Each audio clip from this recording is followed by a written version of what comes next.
শয়তান আল্লাহকে চ্যালেঞ্জ দিয়েছিল, আল্লাহ আপনি তো জান্নাতে ঢোকাতে পারবেন না, এতগুলো জান্নাত কেন বানালেন? জাহান্নাম আরো বেশি হলে ভালো হতো। আল্লাহ বললেন কেন?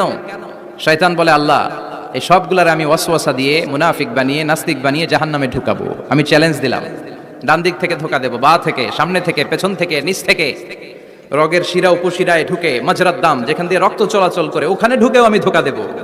আপনি জান্নাতে ঢুকাবেন কেমনে? আল্লাহ বললেন তুমি আমারও চ্যালেঞ্জ দাও, এত বড় সাহস? আমি তো সব রাজার বড় রাজা, মহারাজা। চিৎকার করে বলেন ঠিক কিনা?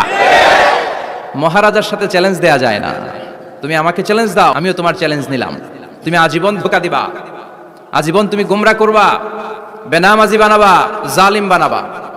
কিন্তু আমার বান্দা কোনো তাফসীরুল কোরআনের মাহফিলে এসে কোন এক ওয়াক্তের নামাজে মসজিদে ঢুকে অথবা মাঝরাতে ঘুম ভেঙে গেলে তাহাজ্জুদের যায় নামাজে চোখের পানি ছেড়ে যখন ক্ষমা চাইবে, আমি সব গুনাহ মাফ করে দেব, তুই কি করবি?